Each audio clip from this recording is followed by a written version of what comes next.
Hello guys, இந்த வீடியோவில் நம்ம எதை பற்றி பார்க்க போகிறோம் அப்படின்னா 7th சோசியலில் உள்ள பாக்ஸ் கொஸ்டின் கம்ப்ளீட்டாக பார்க்க போகிறோம். ஸோ அதுக்கு முன்னே எல்லாருக்கும் இனிய தீபாவளி நல்வாழ்த்துக்கள். தீபாவளி எல்லோரும் சேஃபாக கொண்டாடுங்க. பட்டாசு வெடிக்கும் போது பார்த்து கவனமாக செலிப்ரேட் பண்ணுங்கள். ஸோ தீபாவளி செலிப்ரேஷன் ஒரு பக்கம் போயிட்டு இருந்தாலும் நெக்ஸ்ட் மந்த்து பிசி எக்ஸாம் வருது, அதுக்கு அடுத்த மந்த்து எஸ்ஐ எக்ஸாம் வருது. ஸோ ப்ரிப்பரேஷனும் சைட் பை சைடு போயிட்டே இருக்கணும். தீபாவளி செலிப்ரேட் பண்ணுங்கள், பட் சேம் டைம் நல்லா படிக்கவும் செய்யுங்க. ஸோ அந்த வகையில் பாக்ஸ் கொஸ்டின் நம்ம சீரீஸில் ஆல்ரெடி நம்ம 6th கம்ப்ளீட் பண்ணிட்டோம். 7th வந்து சயின்ஸ் கம்ப்ளீட் பண்ணியிருக்கோம். ஸோ இந்த வீடியோவில் 7th சோசியல் உங்களுக்கு தெரியுமா பாக்ஸ் கொஸ்டின். சோசியல்னால் ஹிஸ்ட்ரி, பாலிட்டி எல்லாமே ஓவராலாக எல்லாமே சோசியலில் வந்து கம்ப்ளீட் பண்ண போகிறோம். ஸோ வீடியோ ஸ்டார்ட் பண்ணலாம். ஃபஸ்ட்டு சமூக அறிவியல் முதல் பருவம், அதாவது 7th சோசியல் முதல் பருவத்தில் வரலாறில் பார்த்திங்கன்னா 4 லெசன் கொடுத்துருக்காங்க. ஜாகிரஃபியில் 3 லெசன், குடிமையியலில் 2 லெசன், அது போக பொருளியலில் 1 லெசன் கொடுத்துருக்காங்க. ஸோ இதில் உள்ள பாக்ஸ் கொஸ்டின் நம்ம 1 by 1 ஸ்டார்ட் பண்ணலாம். ஃபஸ்ட்டு பார்த்திங்க அப்படின்னா இடைக்கால இந்திய வரலாற்று ஆதாரங்கள். ஸோ இதில் பாக்ஸ் கொஸ்டின் பாருங்கள். அவுரங்கசீப்பின் அவைக்கள வரலாற்று அறிஞராக இருந்த காஃபி கானின் புகழ்பெற்ற கூற்று உங்களுக்கு தெரியுமா? என்ன அப்படின்னா, விசுவாசம் உள்ளவராக இருத்தல், லாப நோக்கம் இன்மை, ஆபத்துக்கு அஞ்சாமை, ஒருதலை பட்சமாக இல்லாதிருத்தல், விருப்பு வெறுப்பின்றி இருத்தல், நண்பர்களுக்கும் அந்நியருக்கும் இடையே வேற்றுமை பாராமை, நேர்மையுடன் எழுதுதல் ஆகியவை வரலாற்று ஆசிரியரின் கடமைகள் அப்படின்ட்டு கூறியுள்ளார். இது டூயூனோ பாக்ஸ் கிடையாது, பட் என்ன அப்படின்னா இந்த ஸ்டேட்மெண்ட் அப்படியே கொடுத்து இது யாருடைய கூற்றுன்னு கேட்பாங்க. ஸோ அதனால் இது பார்த்துக்கோங்க. நெக்ஸ்ட்டு பார்த்தோம் அப்படின்னா இது அடிக்கடி கேட்பாங்க. இது இல்லாமல் கொஸ்டினே இருக்காதுன்னு கூட சொல்லலாம். அந்த நிலக்கொடைகளும் அது யாருக்கு கொடையாக வழங்கப்பட்டது அப்படின்றத அடிக்கடி கேட்பாங்க. ஸோ வேளாண் வகை அப்படின்றது வந்து பிராமணர் அல்லாத உடைமையாளருக்கு சொந்தமான நிலங்கள். பிரம்மதேயம் அப்படின்றது வந்து பிராமணருக்கு கொடையாக வழங்கப்பட்ட நிலங்கள். சாலபோகம் அப்படின்றது கல்வி நிலையங்களை பராமரிப்பதற்காக வழங்கப்பட்ட நிலங்கள். தேவதானம் அப்படின்றது கோவில்களுக்கு கொடையாக வழங்கப்பட்ட நிலங்கள். பள்ளிச்சந்தம் அப்படின்றது சமண சமய நிறுவனங்களுக்கு கொடையாக அளிக்கப்பட்ட நிலங்கள். இது நல்லா பார்த்துக்கோங்க, இதை அடிக்கடி கேட்பாங்க. நெக்ஸ்ட்டு பாருங்கள், ஃபஸ்ட்டு உங்களுக்கு தெரியுமா பாக்ஸ் கொஸ்டின் தான்.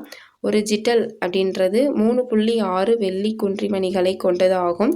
48 ஜிட்டல்கள் ஒரு வெள்ளி டாங்காவுக்கு சமமாகும். அந்த வேல்யூ கரெக்டாக பார்த்துக்கோங்க. Next box question. So first lesson அவ்வளோதான் கொடுத்துருக்காங்க.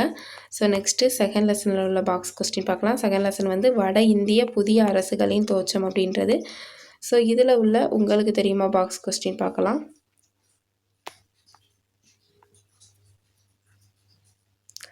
பிருத்திவிராஜ் சவுகானின் மறைவுக்கு பின் சில நூற்றாண்டுகள் கழிந்த பின்பு சந்த் பார்தே அப்படின்ற கவிஞர் பிருத்திவிராஜ ராசோ என்னும் பெயரில் ஒரு நீண்ட காவியத்தை இயற்றினார்.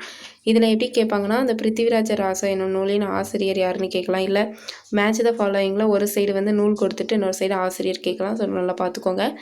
காவியம் கூறும் கதை, இது ஜஸ்ட் அந்த கதை மாதிரி கொடுத்துருப்பாங்க, இது தேவையில்லை. அந்த நூல் வந்து யாருடையது அதை மட்டும் பார்த்துக்கோங்க. இது அவங்க அந்த பிருத்திவிராஜருக்கு மாலை போட்டது, அந்த சிலைக்கு மாலை போட்டது, அந்த மாதிரி ஒரு கதை தான் கொடுத்துருப்பாங்க. அது வந்து தேவையில்லை. அந்த நூல் ஆசிரியர் அதை மட்டும் பார்த்துக்கோங்க. So next box question.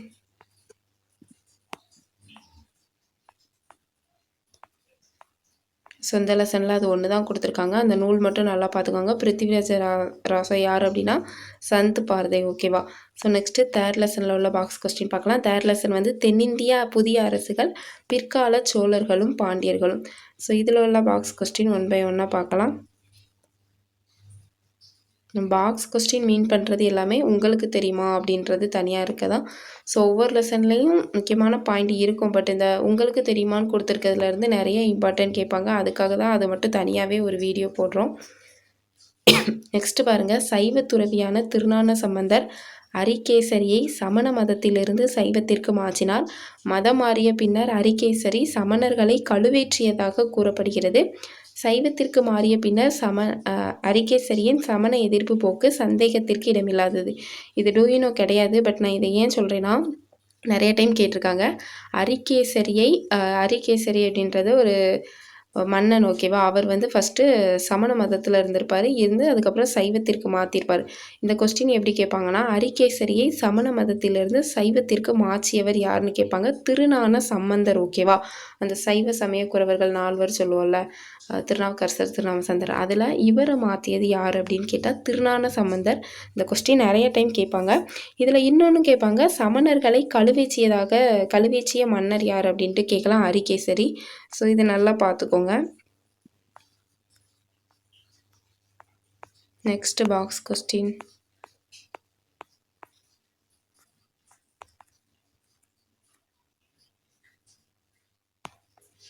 So இந்த லெசனில் அவ்வளோதான், வேறு பாக்ஸ் கொஸ்டின் இல்லை. நெக்ஸ்ட்டு நம்ம 4th லெசன் டெல்லி சுல்தானியம். டிஎன்பிஎஸ்சி ஸ்டூடெண்ட்ஸ் ரொம்ப நல்லா படித்த லெசன் சொல்லலாம். ஸோ இதில் பாக்ஸ் கொஸ்டின் கொடுத்துருக்காங்களான்னு பார்க்கலாம். சித்தூர் சூறையாடல், இது உங்களுக்கு தெரியுமா கிடையாது, பட் சித்தூர் சூறையாடல் கேட்பாங்க. ஏர் கேட்கலாம், இல்லை அப்படின்னா ஸ்டேட்மெண்ட் கொடுத்து அந்த ஜவஹர் சடங்கு அதை பற்றி கேட்கலாம். ஸோ சித்தூர் சூறையாடல் வந்து 1303 சரியா, 1303 ஞாபகம் வச்சுக்கோங்க. சித்தூரில் ராஜபுத்திர படைகளை அலாவுதீனின் எந்த மன்னர் அப்படின்னா அலாவுதீன் கில்ஜி ஓகேவா. அலாவுதீனின் படைகள் திணறடித்த நிலையில் தோல்வியடைந்து விடுவோம் என்ற சூழலில் கோட்டைக்குள் இருந்த ஆடவரும் பெண்டிரும் தங்களது பண்டைய மரபின்படி ஜவஹர் எனப்படும் சடங்கை நடத்தினர். இதன்படி ஆடவர் வந்து கோட்டையை விட்டு வெளியேறி போர்க்களத்தில் மாழ்வர், பெண்கள் வந்து தீயில் புகுந்து தங்களை மாய்த்து கொள்வர். ஜஸ்ட் அந்த சடங்கு என்ன அப்படின்றத தெரிஞ்சு வச்சுக்கோங்க. இது பாருங்கள், முகமது பின் துக்ளக் டெல்லியிலிருந்து தௌலதாபாத்திற்கு தனது தலைநகரை மாற்றிய போது டெல்லியில் இருந்த குடிமக்கள் அனைவரையும் இடம்பெயர செய்ததோடு கால்நடைகளையும் இடம்பெறச்சதார். ஸோ இதில் வந்து என்னென்னா, டெல்லியிலேருந்து தௌலதாபாத் அல்லது தேவகிரி இந்த இதுக்கு தலைநகரம் மாற்றிய டெல்லி சுல்தானிய அரசர் யாருன்னு கேட்கலாம். முகமது பின் துக்ளக் ஓகேவா. அது நல்லா ஞாபகம் வச்சுக்கோங்க. டெல்லி சுல்தானியத்துலேருந்து கண்டிப்பாக ஒரு கொஸ்டின் நம்ம எதிர்பார்க்கலாம்.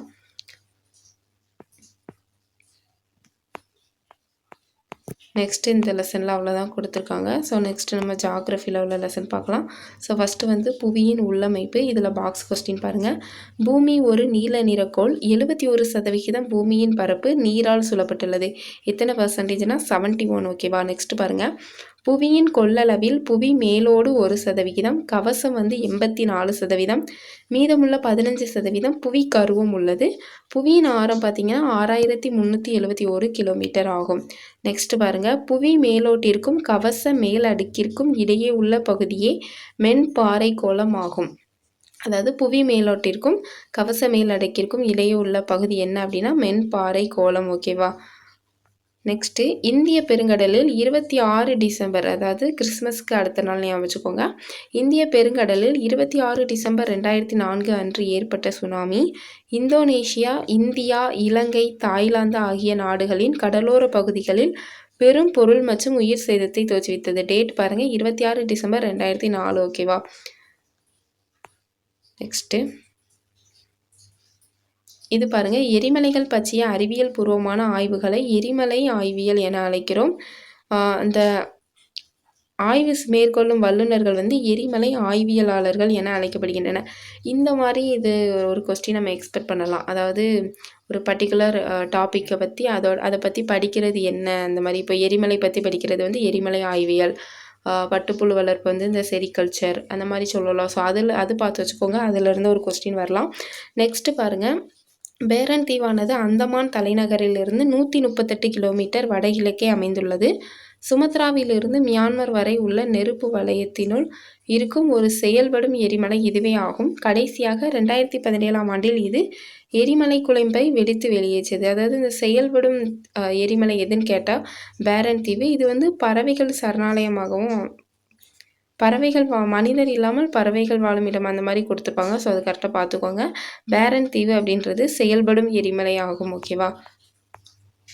நெக்ஸ்ட்டு பாருங்கள், ஸ்ட்ராம்போலி எரிமலை மத்திய தரைக்கடலின் கலங்கரை விளக்கம் என அழைக்கப்படுகிறது. ஸோ இதெல்லாம் உங்களுக்கு தெரியுமா, பாக்ஸ் கொஸ்டின் கிடையாது, பட் இதெல்லாம் முக்கியமான பாயிண்ட்டு. கொஸ்டினில் இதுக்கு முன்னே கொஸ்டினில் கேட்டிருக்காங்க, அதனால தான் நான் இதையும் சேர்த்து சொல்கிறேன் ஓகேவா. ஸ்ட்ராம்போலி எரிமலை வந்து மத்திய தரைக்கடலின் கலங்கரை விளக்கம் என அழைக்கப்படும் எரிமலை எதுன்னு கேட்பாங்க, ஸ்ட்ராம்போலி எரிமலை ஓகேவா. ஸோ இந்த லெசனில் அவ்வளோதான் கொடுத்துருக்காங்க. நெக்ஸ்ட்டு ஜாகிரஃபியில் செகண்ட் லெசன் பார்க்கலாம், நிலத்தோற்றங்கள். ஸோ இதில் உள்ள பாக்ஸ் கொஸ்டின் 1 by 1 பார்க்கலாம். தென் அமெரிக்காவில் உள்ள வெனிசுலா நாட்டில் காணப்படும் ஏஞ்சல் நீர்வீழ்ச்சியே உலகின் மிக உயரமான நீர்வீழ்ச்சி ஆகும். ஸோ உலகின் மிக நீளமான நதி எது அப்படின்றத கமெண்டில் சொல்லுங்கள். அதோட லென்த்தும் எவ்வளோன்ட்டு கமெண்டில் சொல்லுங்கள். தென் அமெரிக்காவில் உள்ள வெனிசுலா நாட்டில் காணப்படும் ஏஞ்சல் நீர்வீழ்ச்சியே உலகிலேயே மிக உயரமான நீர்வீழ்ச்சி ஆகும். வட அமெரிக்காவில் கனடா மற்றும் அமெரிக்க ஐக்கிய நாடுகளின் எல்லையில் உள்ள நயகரா நீர்வீழ்ச்சி மற்றும் ஆப்பிரிக்காவில் ஜாம்பியா மற்றும் ஜிம்பாப்வே நாடுகளின் எல்லையில் உள்ள விக்டோரியா நீர்வீழ்ச்சி ஆகியன மற்ற முக்கிய நீர்வீழ்ச்சிகளாகும். வேர்ல்டு லெவலில் ஹையஸ்ட் வாட்டர் ஃபால்ஸ் எது அப்படின்னா ஏஞ்சல் நீர்வீழ்ச்சி. ஓகேவா. ஆசியா மைனர் என்ற நாட்டில் உள்ள மியாண்டர் ஆற்றின் பெயரின் அடிப்படையில் ஆற்று வளைவு என்ற சொல் ஏற்பட்டது. காரணம் என்ன அப்படின்னா இந்த ஆறு அதிக திருப்பங்களுடனும் மற்றும் அதிக வளைவுகளுடனும் ஓடுகிறது. ஓகேவா. So next box question.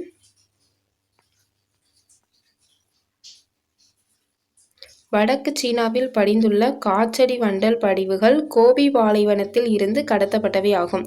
வடக்கு சீனாவில் படிந்துள்ள காற்றடி வண்டல் படிவுகள் எந்த பாலைவனத்தில் இருந்து கடத்தப்பட்டவை அப்படின்னா கோபி பாலைவனம். ஓகேவா. உலகிலேயே மிக நீளமான கடற்கரை எது அப்படின்னா அமெரிக்காவில் புளோரிடா மாநிலத்தின் தெற்கில் காணப்படும் மியாமி கடற்கரை. ஓகேவா. வேர்ல்டு லெவலில் நீளமான கடற்கரை எதுன்னு கேட்டால் மியாமி கடற்கரை. இரண்டாவது நீண்ட கடற்கரை வந்து சென்னையில் அமைந்துள்ள மெரினா கடற்கரை. ஓகேவா. ஸோ இந்த செகண்ட் லெசன் முடிஞ்சது. இதில் அவ்வளோதான் பாக்ஸ் கொஸ்டின் கொடுத்துருக்காங்க. நெக்ஸ்ட் பாருங்கள் தேர்ட் லெசன் மக்கள் தொகையும் குடியிருப்புகளும். ஸோ இதில் உள்ள பாக்ஸ் கொஸ்டின் பார்க்கலாம். மனித புவியியல் என்பது மனிதன் மற்றும் அவனின் சுற்றுப்புறத்தை இயற்கை சூழலோடு படிப்பதே ஆகும். ஸோ மனித புவியியல் என்ன அப்படின்னா மனிதன் மற்றும் அவனின் சுற்றுப்புறத்தை இயற்கை சூழலோடு படிப்பதே ஆகும். நெக்ஸ்ட் பாருங்கள், இது முக்கியம். இது வந்து என்ன அப்படின்னா அந்த மதத்தோட வழிபாட்டு தலம் மேட்ச் த ஃபாலோயிங் மாதிரி கேட்கலாம். ஸோ புத்த மதத்துக்கு வந்து விகாரம், புத்த விகாரம்னு சொல்லுவல. கிறிஸ்தவ மதத்துக்கு தேவாலயம், ஹிந்து மதத்துக்கு கோவில், இஸ்லாமுக்கு வந்து மசூதி, சமண மதத்துக்கு வந்து பசாதின்னு சொல்லுவாங்க, ஜுடாயிஸ் மதத்துக்கு வந்து சினகாக்குன்னு சொல்லுவாங்க, ஜொராஸ்ட்ரிய மதத்துக்கு வந்து அகியாரி அப்படின்னு சொல்லுவாங்க.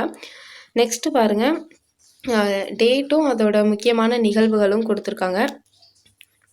ஜூலை 11 வந்து உலக மக்கள் தொகை தினம். பிப்ரவரி 21 வந்து பன்னாட்டு தாய்மொழி தினம்.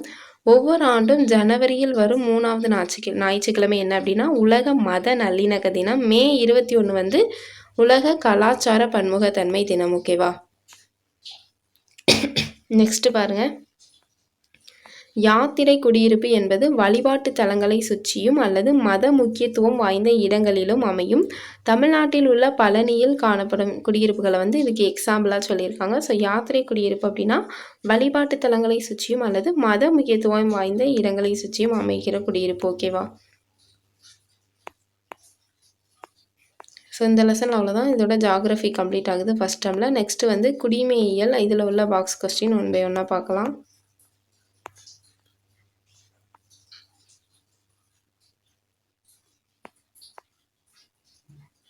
இது பாருங்கள், சட்டப்பிரிவு 14. இது நம்ம பாலிட்டியில் படிச்சிருப்போம். ஜஸ்ட் ஒரு ரீகால் பண்ணிக்கலாம். சட்டத்தின் முன் அனைவரும் சமம் என உத்தரவாதம் அளிக்கிறது. 15 வந்து பாகுபாட்டை தடை செய்கிறது. 16 பொது வேலைவாய்ப்பில் அனைவருக்கும் சம வாய்ப்பளிக்கிறது. 17 வந்து தீண்டாமையை ஒழிக்கிறது. 18 வந்து பட்டங்கள் அளித்து வேறுபடுத்துதலை தடை செய்கிறது. ஸோ இந்த லெசன் அவ்வளோதான். நெக்ஸ்ட் வந்து அரசியல் கட்சிகள் அப்படின்ற லெசன் கொடுத்துருக்காங்க. இதில் உள்ள பாக்ஸ் கொஸ்டின் பார்க்கலாம். தேர்தல் ஆணையம் பாருங்கள். இந்திய தேர்தல் ஆணையம் தேர்தல்களை நடத்துவதற்கு அதிகாரம் கொண்ட ஒரு சுதந்திரமான சட்டப்படியான அமைப்பாகும். இதன் தலைமையிடம் எங்கே இருக்குது அப்படின்னா புதுடெல்லியில். ஸோ தேர்தல் ஆணையத்தின் தலைமையிடம் எங்கே இருக்குது அப்படின்னா புதுடெல்லியில் இருக்குது. ஓகேவா. ஸோ இதில் வேறு பாக்ஸ் கொஸ்டின் இல்லை. நெக்ஸ்ட் வந்து எக்கனாமிக்ஸ் பொருளியலில் உற்பத்தி அப்படின்ற லெசன் கொடுத்துருக்காங்க. ஸோ இதில் பாக்ஸ் கொஸ்டின் இருக்கான்னு பார்க்கலாம்.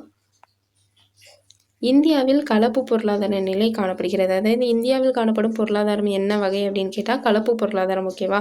அதாவது பொருளாதாரத்தில் தனியார் துறை நிறுவனங்களும் பொதுத்துறை நிறுவனங்களும் ஒன்றாக இணைந்து செயல்படுகின்றன.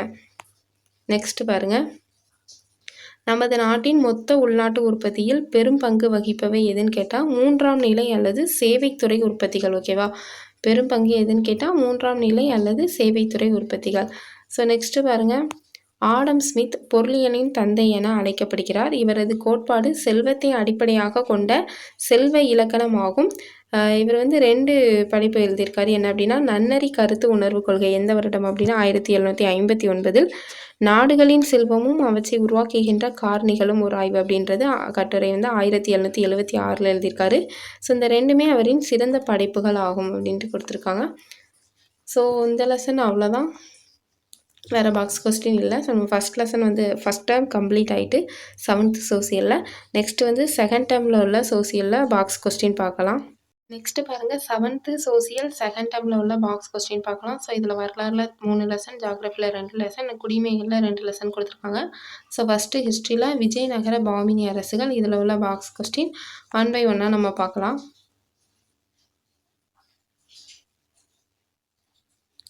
ஸோ ஃபஸ்ட்டு பாருங்கள், கிழக்கு கர்நாடகத்தில் துங்கபத்ரா நதியின் கரையில் உள்ள விஜயநகரம் இருந்த இடம் தற்போது ஹம்பி என அழைக்கப்படுகிறது. ஹம்பி சீர்குலைந்து இடிபாடுகளாக காணப்படுகிறது. யுனெஸ்கோ வந்து ஹம்பியை பாரம்பரிய சின்னமாக அறிவிச்சிருக்காங்க. ஓகேவா? நெக்ஸ்ட்டு பாருங்கள், அமுக்தமால்யா தெலுங்கு இலக்கியத்தின் தலை சிறந்த படைப்பாக கருதப்படுகிறது. இது பெரியாழ்வாரின் மகளான கோதை தேவியை பற்றியதாகும். கடவுள் ரங்கநாதருக்கு அணிவிப்பதற்காக தொடுக்கப்பட்ட மாலைகளை அவருக்கு சூடுவதற்கு முன்பாக இவ்வம்மையார் சூடிக்கொள்வார். அமுக்தமால்யா என்பதற்கு தான் அணிந்த பின்னர் கொடுப்பவர் என பொருள். இதில் அமுக்தமால்யா அப்படின்ற நூலை எழுதியவர் யார் அப்படின்னா கிருஷ்ணதேவராயர். ஓகேவா? ஸோ அதை அடிக்கடி கேட்டிருப்பாங்க, அதெல்லாம் பார்த்துக்கோங்க.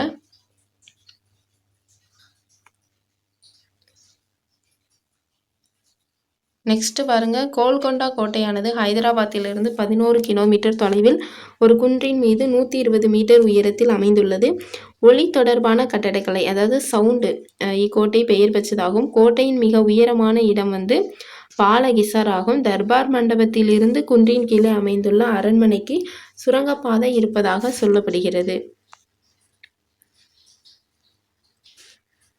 இது அடிக்கடி கேட்பாங்க. அதாவது ஒரு எம்பையர் தான் இப்போ டெல்லி சுல்தானியத்தில் அதில் இருந்த அமைச்சர்கள், இல்லை மராத்தாஸ் எடுத்துக்கிட்டோன்னா அதில் இருக்க அமைச்சர்கள், அந்த மாதிரி கேட்பாங்க. அதில் பாமினி அரசின் 8 அமைச்சர்கள் பாருங்கள். வக்கீல் சல்தானா அல்லது அரசின் பிரதம அல்லது முதலமைச்சர், அரசுக்கு அடுத்த நிலையில் துணை அதிகாரியாக செயல்பட்டவர். நெக்ஸ்ட்டு பேஷ்வா வந்து நாட்டின் பிரதம மந்திரியோடு இணைந்து செயல்பட்டவர். வசரிகுல் அப்படின்னா ஏனைய அமைச்சர்களின் பணிகளை மேற்பார்வையிட்டவர், சூப்பர்வைசர் மாதிரி. அமீரி ஜும்லா அப்படின்னா நிதியமைச்சர். நஷீர் அப்படின்னா உதவி நிதியமைச்சர். வசீர் அப்படின்னா வசீர் அசாரப் அப்படின்றது வந்து வெளியுறவுத்துறை அமைச்சர். கொத்தவால் அப்படின்றது காவல்துறை தலைவர் மற்றும் நகர குற்றவியல் நடுவர். சதாரி ஜஹான் வந்து தலைமை நீதிபதி, சமயம் மற்றும் அறக்கொடைகளின் அமைச்சர். இது வந்து மேட்ச் த ஃபாலோயிங்கில் மேபி எக்ஸ்பெக்ட் பண்ணலாம், நிறைய டைம் கேட்டிருக்கவும் செஞ்சுருக்காங்க. இது வந்து எல்லா இதுக்குமே படிக்கணும். இப்போது நீங்கள் பல்லவ அரசர்னால் அதில் இருந்தது, மராத்தாஸ் எடுத்துக்கிட்டால் அதில் இருந்தது, முகல்ஸ் எடுத்துக்கிட்டால் அதில் இருந்தது, அந்த மாதிரி நீங்கள் படிக்கிற மாதிரி இருக்கும். நெக்ஸ்ட்டு முகலாய பேரரசில் உள்ள பாக்ஸ் கொஸ்டின் ஒன்றா பார்க்கலாம்.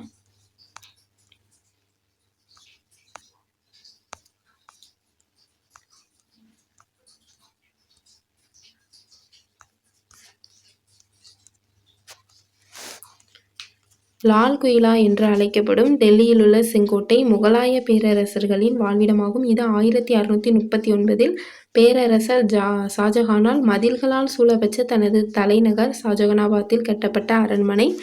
இக்கோட்டை சிவப்பு நிற கற்களால் கட்டப்பட்டுள்ளதால் இது செங்கோட்டை என அழைக்கப்படுகிறது. டெல்லி செங்கோட்டை சொல்லுவோம்ல, அதுக்கு இன்னொரு பெயர் தான் லால் குயிலா. ஓகேவா? ஸோ இதில் வேறு பாக்ஸ் கொடுக்கல, பட் முகல்ஸ் எல்லாமே நம்ம டிஎன்பிஎஸ்சிக்கு படிக்கிற மாதிரி தான் இருக்கும். அதோடு சேர்த்து இதுக்கும் பார்த்துக்கோங்க. நெக்ஸ்ட்டு மராத்தையர்கள் மற்றும் பேஷ்வாக்களின் எழுச்சி, இதில் பாக்ஸ் கொஸ்டின் கொடுத்துருக்காங்களான்ட்டு பார்க்கலாம். சத்ரபதி, அதாவது சத்ரபதி சிவாஜி சொல்லுவோம்ல, சத்ர அப்படின்னா குடை, பதினா தலைவன் அல்லது பிரபு. சத்ரபதி அப்படின்றது சமஸ்கிருத சொல். ஓகேவா? அதுக்கு மீனிங் என்ன அப்படின்னா அரசன் அல்லது பேரரசன் என்பதற்கு இணையானது. இச்சொல்லை மராத்தியர்கள் குறிப்பாக சிவாஜி பயன்படுத்தினார். சிவாஜி சொல்லும்போதே சத்ரபதி சிவாஜி அப்படி தான் சொல்லுவோம். நெக்ஸ்ட் பாருங்கள், மராத்தாஸில் 8 இது இருந்தது. அதுக்கு வந்து 8 அமைச்சர்கள் இருந்த குழுவுக்கு பேர் வந்து அஷ்டபிரதான் அப்படின்னு சிவாஜி வச்சுருப்பாரு. அதுலேருந்து கொஸ்டின் கண்டிப்பாக வரும். ஸோ அது என்னென்ன அப்படின்னு பார்த்தா, பந்த் பிரதான் அல்லது பேஷ்வா அப்படின்றது பிரதம அமைச்சர். அமர்த்தியா அல்லது மஜும்தார் அப்படின்றது நிதி அமைச்சர். சுர்னாவிஸ் அல்லது சச்சிவ் அப்படின்றது செயலர். வாக்கியனாவிஸ் அப்படின்றது உள்துறை அமைச்சர். சரியீனௌபத் அல்லது சேனாதிபதி அப்படின்றது தலைமை தளபதி. சுமந்த் அல்லது துபீர் அப்படின்றது வெளியுறவுத்துறை அமைச்சர். நியாயதீஸ் அப்படின்றது வந்து தலைமை நீதிபதி. பண்டிட் ராவ் அப்படின்றது தலைமை அர்ச்சகர். ஓகேவா?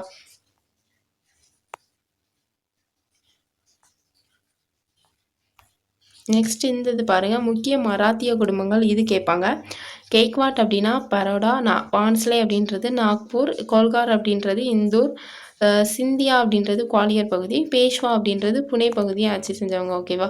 ஸோ நெக்ஸ்ட்டு இதில் பாக்ஸ் கொஸ்டின் வேறு இல்லை. புக் பேக்கும் நல்லா பார்த்துக்கோங்க. ஓகேவா. நம்ம பாக்ஸ் கொஸ்டின் சீரீஸ் முடியவும் புக் பேக் வேணால் ஸ்டார்ட் பண்ணலாம். ஏன்னா புக் பேக், பாக்ஸ் கொஸ்டின் இந்த 2 தான் டிஎன்யூஎஸ்ஆர்பி பொறுத்தவரை மெயின். ஸோ இந்த 2ல இருந்தே நிறைய கொஸ்டின் வரும். ஸோ நெக்ஸ்ட்டு ஜியாகிரஃபியில் ஃபஸ்ட் லெசன் பார்க்கலாம். தமிழகத்தில் ராமநாதபுரம் மாவட்டத்தில் உள்ள கமுதி சூரிய ஒளி மின்சக்தி திட்டமானது உலகின் மிகப்பெரிய சூரிய ஒளி மின்சக்தி திட்டங்களில் ஒன்றாகும். 4550 கோடி மதிப்பிலான இத்திட்டமானது செப்டம்பர் 21, 2016 நிறைவேற்றப்பட்டது. இதன் செயல்திறன் என்ன அப்படின்னா எவ்வளோ அப்படின்னா 648 மெகாவாட் ஆகும். ஓகேவா.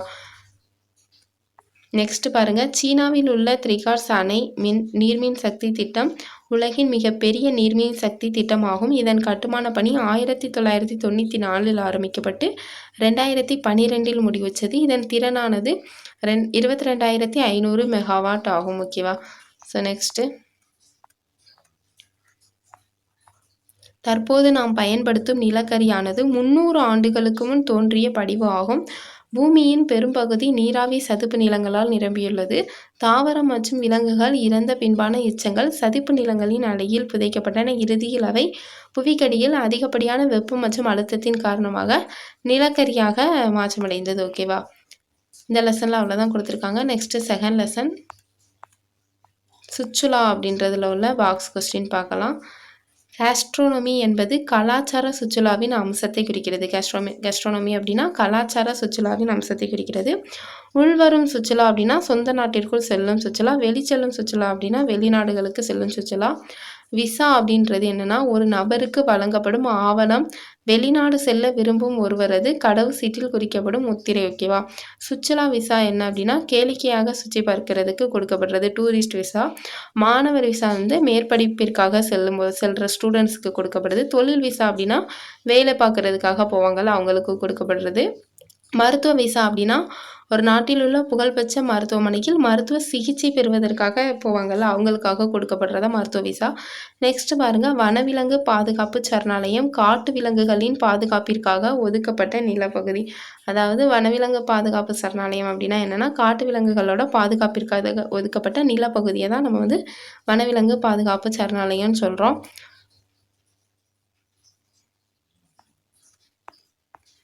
நெக்ஸ்ட்டு பாருங்கள், இது எக்ஸ்ப்ளனேஷன் அந்த மாதிரி கொடுத்துருக்காங்க. ஐடிசி அப்படின்னா இன்க்ளூசிவ் டூர்ஸ் பை சார்ட்டர், அதாவது நிறுவனங்களுக்கான உள்ளடக்கிய குழு சுற்றுலா. ஐஏடிஏ அப்படின்னா பன்னாட்டு வான்வழி போக்குவரத்து சங்கம். ஐஏடிஓ அப்படின்னா இந்திய பயண அமைப்பாளர்கள் சங்கம். டாய் அப்படின்னா இந்திய பயண முகவர்கள் சங்கம். டிடிடிஹெச்ஏ அப்படின்றது தமிழ்நாடு சுற்றுலா பயணம் மற்றும் விருந்தோம்பல் சங்கம். டிடிடிசி அப்படின்றது தமிழ்நாடு சுற்றுலா வளர்ச்சி கழகம். இந்த நீர்வீழ்ச்சி அப்புறம் இந்த சரணாலயங்கள் அதெல்லாம் ரொம்ப இம்பார்ட்டன்ட். ஸோ நம்ம அதை தனியாக ஒரு வீடியோலேயே பார்க்கலாம். இப்போ ஜஸ்ட் பாக்ஸ் மட்டும் பார்க்கலாம். சுற்றுலா பயணிகளை வெளியேற்றும் காரணி கௌரவம். சுற்றுலா பயணிகளை கவர்ந்து இழுக்கும் காரணி என்ன அப்படின்னா சேவை வசதிகள். இப்போ வெளிநாட்டிலேருந்து நம்ம நாட்டுக்கு சுற்றுலா வராங்கன்னா நம்ம அவங்கள சேவை வசதிகள்னு சொல்லலாம். அது நல்லா இருந்தால் தான் நம்ம நெக்ஸ்ட் டைம் இந்த இதுக்கு வருவாங்க. இல்லை அப்படின்னா நம்ம கௌரவம் பார்த்துட்டு அவங்கள சரியாக கவனிக்கலை இந்த மாதிரி பண்ணோம் அப்படின்னா அவங்க வரமாட்டாங்களா, அந்த இதை தான் சொல்லியிருக்காங்க. ஸோ நெக்ஸ்ட்டு பாக்ஸ் கொஸ்டின் இந்த லெசனில் இதில் இந்த தனியாக இருக்க எல்லாமே நம்ம தனியாக வீடியோலேயே பார்ப்போம். ஏன்னா அப்படி நிறையா வரும். பறவைகள் சரணாலயம், வனவிலங்கு சரணாலயம், அதுக்கப்புறம் நீர்வீழ்ச்சிகள் எல்லாமே ரொம்ப ரொம்ப ரொம்ப இம்பார்ட்டன்ட். ஸோ இது படிக்காமல் எக்ஸாமுக்கு போகவே கூடாது. ஸோ அதனால் நம்ம தனியாக ஒரு வீடியோவில் அப்லோட் பண்ணலாம்.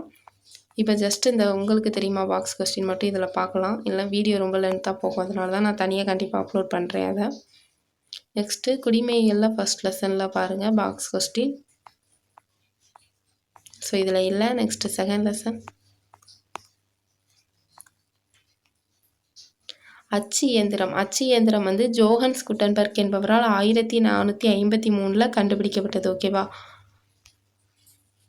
அகில இந்திய வானொலி, இது அடிக்கடி கேட்பாங்க. இது 1956 ஆண்டிலிருந்து ஆகாசவாணி அப்படின்ற பெயரில் வானொலி ஒலிபரப்பை செய்து வருகிறது. இது 1936 ஆண்டு ஆரம்பிக்கப்பட்டது. ஓகேவா. மக்களாட்சி கோட்பாடு. மக்களாட்சி அப்படின்னா மக்களால் ஆட்சி செய்யப்படுதல் அப்படின்றதாகும். ஸோ அந்த ஃபேமஸ் கோட்பாடு வந்து ஆப்ரஹாம் லிங்கன் அவர் சொல்லியிருப்பார். இது வந்து 2 கிரேக்க சொற்களால் ஆனது.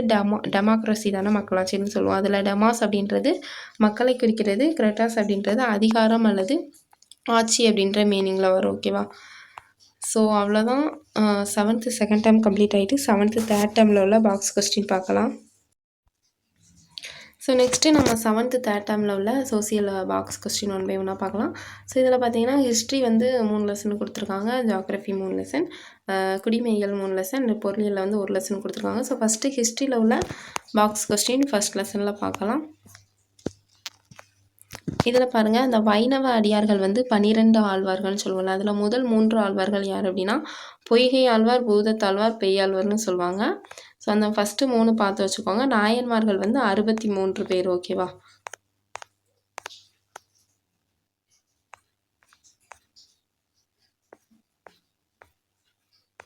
ஸோ நெக்ஸ்ட்டு வேறு பாக்ஸ் கொஸ்டின் இதில் அந்தளவுக்கு இல்லை. ஸோ நம்ம செகண்ட் லெசன் பார்க்கலாம். செகண்ட் லெசனில்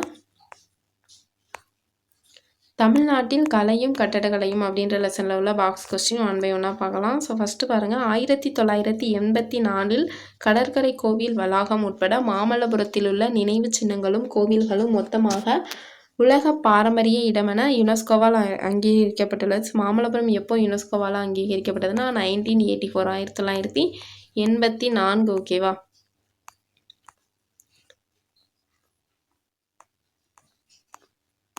ஸோ வேறு பாக்ஸ் கொஸ்டின் இந்த லெசனில் இல்லை. நம்ம நெக்ஸ்ட்டு தேர்ட் லெசன், தமிழகத்தில் சமணம், பௌத்தம், ஆசிவக தத்துவங்கள்.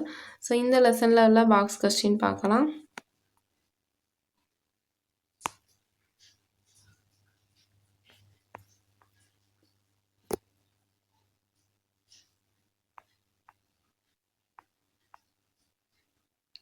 செவன்த்தை பொறுத்த வரைக்கும் ஹிஸ்ட்ரியில் உங்களுக்கு தெரியுமா அந்தளவுக்கு இல்லை. இது பாருங்கள், விகாரா என்னும் சமஸ்கிருத சொல். புத்த விகாரான்னு சொல்லுவோம்ல, விகாரா அப்படின்றது சமஸ்கிருத சொல். ஸோ அந்த சமஸ்கிருத சொல்லுக்கு வந்து வாழ்விடம் அல்லது இல்லம் அப்படின்ட்டு பொருள். தொடக்கத்தில் சுற்றி அலைந்து திரியும் துறவிகள் இவற்றை மழைக்காலங்களின் போது தங்கும் இடங்களாக பயன்படுத்தினர். பணம் படைத்த சாமானிய பௌத்தர்களால் வழங்கப்பட்ட கொடைகளின் மூலம் இவை கல்வி மையங்களாக மாற்றம் பெற்றன. அரசர்கள் அளித்த ஆதரவினால் இஸ்லாமிய ஆட்சிக்கு முந்தைய இந்தியா பல விகாரைகளை கொண்ட நாடாக விளங்கியது. அவை பல்கலைக்கழக கல்வியை வழங்கியதோடு புனித நூல்களின் கருவூல சேகரங்களாகவும் திகழ்ந்தன. நாலந்தாவை போன்றே பல விகாரைகள் உலக புகழ் பெற்றவை ஆகும். நெக்ஸ்ட்டு 4th லெசன் இல்லை, நெக்ஸ்ட்டு ஜியாகிரஃபியில் ஃபஸ்ட் லெசன் பார்க்கலாம். கண்டங்களை ஆராய்தல், வட அமெரிக்கா மற்றும் தென் அமெரிக்கா. ஃபஸ்ட்டு பாருங்கள், நிலச்சந்தி அப்படின்னா 2 மிகப்பெரிய நில பகுதிகளை இணைக்கும் சிறிய துண்டு வந்து நிலச்சந்தி எனப்படும். 2 பெரிய நீர்பரப்புகளை இணைக்கும் சிறிய நீர்பரப்பு வந்து நீர்ச்சந்தி எனப்படும். ஓகேவா? நெக்ஸ்ட்டு பாருங்கள், பல இயங்கும் எரிமலைகளை கொண்டுள்ளதால் காற்றில் நெராஸ் பசிபிக் நெருப்பு வலயத்தின் ஒரு பகுதியாக கருதப்படுகிறது. இப்பகுதி நில அதிர்வுகளை அடிக்கடி எதிர்கொள்கிறது. கண்டங்களும் அதன் உயரமான சிகரங்கள் பார்க்கலாம். எவரெஸ்ட் சிகரம் 8848 மீட்டர் ஆசியாவில் அமைந்துள்ளது. அகான்குவா சிகரம் தென் அமெரிக்காவில் அமைந்துள்ளது. உயரம் பார்த்திங்கன்னா 6961 மீட்டர். வட அமெரிக்காவில் மெக்கன்லி சிகரம் அமைந்துள்ளது. இதோட உயரம் பார்த்திங்கன்னா 6194 மீட்டர். ஆப்பிரிக்காவில் கிளிமஞ்சாரோ அப்படின்ற சிகரம் அமைந்துள்ளது. 5895 மீட்டர். ஐரோப்பா கண்டத்தில் எல்பரஸ் சிகரம் 5542 மீட்டர். அண்டார்டிகா கண்டத்தில் வின்சன் மாசிவ் சிகரம் 4892 மீட்டர். ஆஸ்திரேலியா கண்டத்தில் காஸ்கிஸ்கியோ சிகரம் 2228 மீட்டர். ஓகேவா? கிராண்ட் கேன்யான் என்பது அமெரிக்காவின் அரிசோனா மாகாணத்தில் கொலரடோ ஆற்றினால் உருவாக்கப்பட்ட செங்குத்தான பக்கங்களை கொண்ட மிக ஆழமான பள்ளத்தாக்கு. ஓகேவா? பெரிய சேற்று ஆறு என்ற புனைப்பெயருடன் மிசிப்பி ஆறு அழைக்கப்படுகிறது. இது மலைகளில் பாய்ந்து வரும்போது மண்ணையும் சேற்றையும் அடித்து வருவதால் இதற்கு இப்பெயர் வழங்கப்பட்டுள்ளது. மிசிப்பி மற்றும் மிசௌரி ஆறுகளின் துணை ஆறுகளின் பெயர்களை அடிப்படையாக கொண்டு அமெரிக்க ஐக்கிய நாட்டின் சில மாநிலங்களுக்கு பெயரிட்டிருக்காங்க. ஓகேவா? மேற்கத்திய காற்றுகள் அல்லது எதிர் வர்த்தக காற்றுகள் 30 டிகிரி முதல் 60 டிகிரி வரையிலான மத்திய அச்சக்கோட்டு பகுதியில் மேற்கிலிருந்து கிழக்காக வீசும் நிலையான காற்றுகள் எனப்படும். ஓகேவா?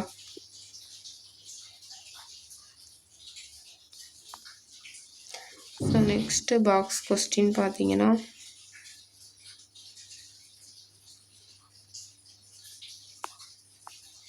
கிராண்ட் பேங்க் உலகின் முக்கிய பெரிய மற்றும் வளமான இயற்கை வளங்களை கொண்டது கிராண்ட் பேங்க். இங்கு மீன் மற்றும் பெட்ரோலிய படிவுகள் காணப்படுகிறது. ஸோ கிராண்ட் பேங்க் அப்படின்றதுல வந்து மீன் மற்றும் பெட்ரோலிய படிவுகள் காணப்படுகின்றன. ஓகேவா?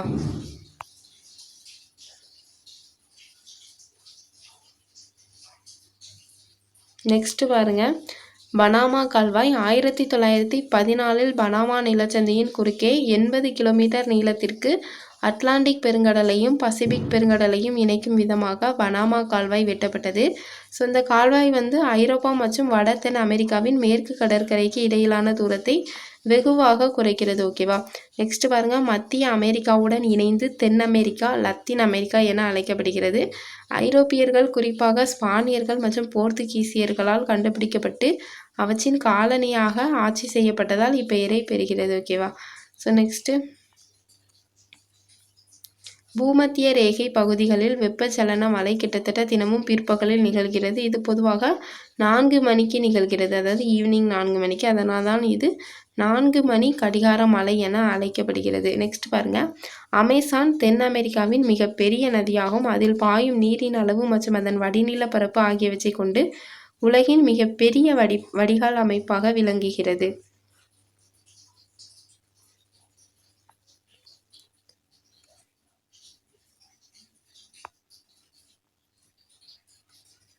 நெக்ஸ்ட்டு,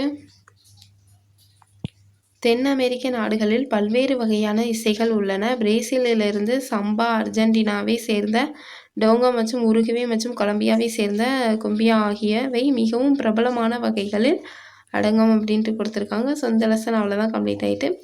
நெக்ஸ்ட்டு செகண்ட் லெசன் நில வரைபடத்தை கற்றறிதல். ஸோ இதில் உள்ள பாக்ஸ் கொஸ்டின் பார்க்கலாம். ஆரம்ப காலங்களில் காகித தோல், பாபிரஸ் துணிகள், ஈர நிலம் மற்றும் களிமண் பலகைகள் நில வரைபடம் அதாவது மேப் தயாரிக்க பயன்படுத்தப்பட்டிருக்கு. ஓகேவா?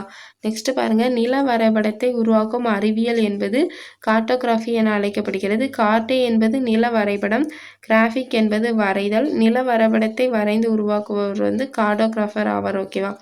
நெக்ஸ்ட் பாருங்க, மின்னணு வரைபடங்கள் அதாவது டிஜிட்டல் மேப்ஸ் என்பது உலகம் முழுவதும் அமைந்துள்ள புவியியல் பகுதிகள் மற்றும் தளங்களை குறித்து அதிகப்படியான தகவல்களை வழங்கும் வலைதள நிலப்பகுதி ஆகும். ஸோ இந்த லெசனில் அவ்வளோதான் கொடுத்துருக்காங்க. நெக்ஸ்ட் பார்த்தீங்க அப்படின்னா, இயற்கை இடர்கள், பேரிடர் மேலாண்மை நடவடிக்கைகளை புரிந்து கொள்ளுதல். இந்த லெசனில் உள்ள பாக்ஸ் கொஸ்டின் பார்க்கலாம். சுனாமி என்ற சொல் வந்து ஜப்பானிய சொல்லிலிருந்து பெறப்பட்டது. சு என்பது துறைமுகம் என்றும் நாமி என்பது அலைகள் எனவும் பொருள்படும். ஸோ நெக்ஸ்ட்டு, இந்த லெசனில் அவ்வளோதான் பாக்ஸ் கொஸ்டின் கொடுத்துருக்காங்க. நெக்ஸ்ட் வந்து குடிமையியல் பார்க்கலாம். குடிமையியலில் ஃபஸ்ட்டு லெசன் பெண்கள் மேம்பாடு. ஸோ இதில் உள்ள பாக்ஸ் கொஸ்டின் 1 by 1 பார்க்கலாம். ஸோ இது பாருங்கள், நமது எதிர்காலம் பெண்களை உதாசீனப்படுத்துவோர் கையில் இல்லை. அது நமது மகன்களைப் போல பள்ளிக்கு கல்வி கற்க செல்லும் நமது மகள்களின் கைகளில் கனவுகளில் உள்ளது. அவர்களை உலகத்தில் தாங்கி நிற்கும் வல்லமை கொண்டவர். இது யாருடைய கூச்சு அப்படின்னா, முன்னாள் அமெரிக்க ஜனாதிபதி பராக் ஒபாமா ஐக்கிய நாடுகளின் பொது சபையில் 2012ஆம் ஆண்டு உரையாற்றும் போது கூறியிருப்பார். ஓகேவா? சாவித்ரிபாய் புலே பாருங்க, இவங்க யார் அப்படின்னா பாரம்பரியத்தை உடைத்த முதல் பெண்கள் பள்ளியின் முதல் பெண் ஆசிரியர் ஆவார். பெண்கள் கல்வியை பற்றி பேசும்போதெல்லாம் நினைவில் வருபவர். இந்தியாவில் பெண் கல்வியை செயல் வடிவமாக்கிய ஜோதிராவ் புலே சாவித்ரிபாயோட கணவர் ஆவார். இவர்கள் இருவரும் பெண்களுக்கான முதல் பள்ளியை 1848ஆம் ஆண்டு தொடங்கினர் அப்படின்னு கொடுத்துருக்காங்க. நெக்ஸ்ட் இது பாருங்க, உலகின் முதல் பெண்மணிகள். பிரதம மந்திரி வந்து சிரிமாவோ முதல் பெண் என்ன அப்படின்னா, முதல் பெண் பிரதம மந்திரி யார் அப்படின்னா சிரிமாவோ பண்டாரநாயக். இவங்க வந்து இலங்கையை சேர்ந்தவங்க. முதல் பெண் விண்வெளிக்கு சென்றவங்க யார் அப்படின்னா வாலண்டினா தெரஷ்கோவா. இவங்க வந்து சோவியத் யூனியனை சேர்ந்தவங்க. நெக்ஸ்ட்டு, முதல் பெண் எவரெஸ்ட் சிகரத்தை அளவிட்டவர் யார் அப்படின்னா ஜான்கோ தபே. இவங்க வந்து ஜப்பானை சேர்ந்தவங்க. முதல் பெண் ஒலிம்பிக்கில் தங்கம் வென்றவர் யார் அப்படின்னா சார்லட் கூப்பர். இவங்க வந்து இங்கிலாந்து நாட்டை சேர்ந்தவங்க. ஓகேவா?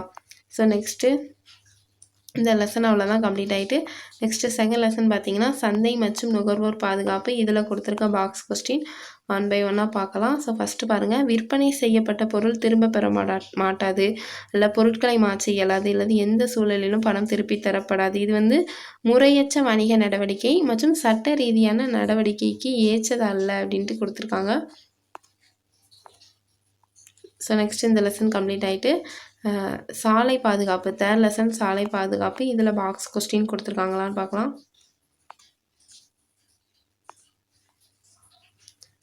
ஸோ இதில் பாக்ஸ் கொஸ்டின் இல்லை. நெக்ஸ்ட்டு எக்கனாமிக்ஸ் ஃபஸ்ட்டு வந்து வரி மற்றும் அதன் முக்கியத்துவம். ஸோ இதில் உள்ள பாக்ஸ் கொஸ்டின் பார்க்கலாம். ஃபஸ்ட்டு பாருங்கள், மத்திய வருமான சட்டம் 1963 கீழ் நேர்முக வரிகளுக்கான மத்திய வருவாய் வாரியம் என்னும் பெயரில் தனி வாரியம் ஒன்று நிறுவப்பட்டுள்ளது. ஓகேவா.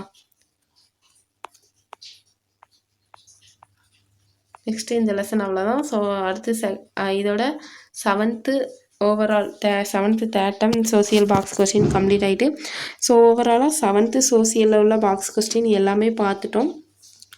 ஸோ இதுவரை 6th ஆல்ரெடி அப்லோட் பண்ணிட்டோம். அப்புறம் 7th வந்து சயின்ஸ் ஆல்ரெடி அப்லோட் பண்ணியிருக்கோம். நீங்கள் அதை பார்க்கல அப்படின்னா நான் டிஸ்கிரிப்ஷனில் அந்த வீடியோ லிங்க் கொடுக்குறேன். ஸோ அதை பார்த்துட்டு இதை பாருங்கள். நெக்ஸ்ட்டு இன்னொரு வீடியோவில் நம்ம 8th சயின்ஸில் உள்ள பாக்ஸ் கொஸ்டின் 1 by 1 பார்க்கலாம். ஸோ நீங்கள் இன்னும் சேனல் சப்ஸ்கிரைப் பண்ணலை அப்படின்னா சப்ஸ்கிரைப் பண்ணிக்கோங்க.